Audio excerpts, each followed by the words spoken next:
Dalam video kali ini, kita akan memahami dan mengenal hukum administrasi negara. Sebelum kita memahami apa itu hukum administrasi negara, terlebih dahulu kita harus paham apa itu administrasi negara. Secara umum, administrasi negara bermakna adalah suatu pengaturan kebijakan yang dilakukan oleh pemerintah atau aparatur negara agar tujuan negara dapat tercapai secara efektif dan efisien. Leonard Dupee White, seorang sejarawan Amerika memberikan teori administrasi negara adalah suatu pengaturan kebijakan yang dilakukan oleh pemerintah atau aparatur negara agar tujuan negara dapat tercapai secara efektif dan efisien. Sementara itu, Prayudi Atmosudiryo menyatakan bahwa administrasi negara adalah fungsi bantuan penyelenggaraan dari pemerintah, artinya pemerintah dalam kata lain, pejabat tidak dapat menunaikan tugas-tugas dan kewajibannya tanpa administrasi negara. Ridwan dalam bukunya yang berjudul Hukum Administrasi Negara, menjelaskan hukum administrasi negara ialah hukum dan peraturan-peraturan yang berkenaan dengan pemerintah dalam arti sempit. Peraturan-peraturan tersebut dibentuk oleh lembaga legislatif untuk mengatur tindakan pemerintahan dalam hubungannya dengan warga negara, dan sebagian peraturan-peraturan itu dibentuk pula oleh administrasi negara. Sumber-sumber hukum administrasi negara yang menimbulkan aturan hukum serta tempat ditemukannya aturan-aturan hukum. Sumber hukum ini dibagi menjadi dua, antara lain, sumber hukum dalam arti material dan sumber hukum dalam arti formal. Sumber hukum dalam arti material, yaitu faktor-faktor yang membantu pembentukan hukum atau menimbulkan aturan hukum. Sedangkan, sumber hukum dalam arti formal, yaitu berbagai bentuk aturan hukum yang ada atau tempat ditemukannya aturan-aturan hukum. Dalam arti sumber hukum material, dapat dibedakan menjadi tiga antara lain, sumber hukum historis, yaitu sumber pengenalan atau tempat menemukan hukum pada saat tertentu dan sumber di mana pembuat undang-undang mengambil bahan dalam membentuk peraturan perundang-undangan. Sebagai contoh dalam sumber hukum historis ialah hukum Romawi, hukum Prancis dan hukum Belanda. Ada pula istilah sumber hukum sosiologis, yaitu faktor-faktor sosial yang mempengaruhi isi hukum positif, yang mencerminkan kenyataan yang hidup dalam masyarakat. Dan yang terakhir, sumber hukum filosofis, yaitu sumber yang menjadikan hukum itu adil. Sebagai contoh sumber hukum filosofis ialah, hukum yang berasal dari wahyu Tuhan, hukum yang berasal dari cita dan kesadaran hukum masyarakat.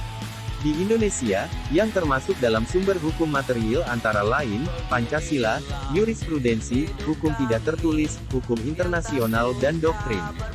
Sedangkan, dalam arti sumber hukum formil yang termasuk sumber hukum formil antara lain ialah, Undang-Undang Dasar 1945, Pasal 3 Ayat 1 Undang-Undang Republik Indonesia Nomor 12 Tahun 2011 menyatakan, Undang-Undang Dasar Negara Republik Indonesia Tahun 1945 merupakan hukum dasar dalam peraturan perundang-undangan. Undang-Undang Dasar 1945 mengatur berbagai hal. Antara lain, jaminan hak-hak dan kewajiban asasi manusia, susunan ketatanegaraan yang bersifat mendasar serta pembatasan dan pembagian tugas-tugas ketatanegaraan yang bersifat mendasar.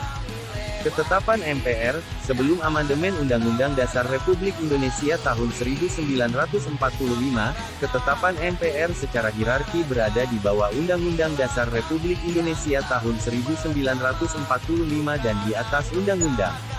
Pada zaman reformasi ketetapan MPR tidak lagi ada dalam tata urutan hierarki peraturan perundang-undangan.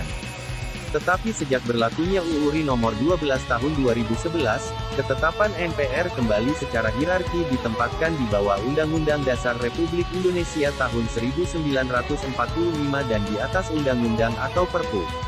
Undang-undang atau peraturan pemerintah pengganti undang-undang, sesuai dengan Pasal 20 Ayat 1 Undang-Undang Dasar Republik Indonesia tahun 1945 bahwa DPR memegang kekuasaan membentuk undang-undang, tetapi rancangan undang-undang tersebut dapat berasal dari anggota DPR, berdasarkan Pasal 21 Ayat 1 Undang-Undang Dasar Republik Indonesia tahun 1945, dan dapat pula berasal dari Presiden, berdasarkan Pasal 5 Ayat 1 Undang-Undang Dasar Republik Indonesia tahun 1945. Peraturan pemerintah yang dibuat berdasarkan pada pendelegasian wewenang dari undang-undang dapat memuat ketentuan-ketentuan hukum yang bersifat umum, seperti pembebanan sesuatu kepada individu, kewajiban-kewajiban ataupun keharusan-keharusan yang harus dilakukan oleh individu, sepanjang hal tersebut tidak bertentangan dengan undang-undang yang memberikan pendelegasian. Peraturan Presiden, Pasal 1 Angka 7 Undang-Undang Republik Indonesia Nomor 12 Tahun 2011 menyatakan, Peraturan Presiden adalah peraturan perundang-undangan yang ditetapkan oleh Presiden untuk menjalankan perintah peraturan perundang-undangan yang lebih tinggi atau dalam menyelenggarakan kekuasaan pemerintahan. Peraturan daerah provinsi, peraturan daerah merupakan penjabaran lebih lanjut dari peraturan perundang-undangan yang lebih tinggi dengan memperhatikan ciri khas masing-masing daerah dan bersifat umum, yang mana harus memenuhi syarat negatif, yaitu tidak boleh bertentangan dengan kepentingan umum. Perundang-undangan yang lebih tinggi, tidak boleh mengatur suatu hak yang telah diatur dalam perundang-undangan, dan peraturan daerah yang lebih tinggi, tidak boleh mengatur urusan rumah tangga daerah tingkat bawahannya.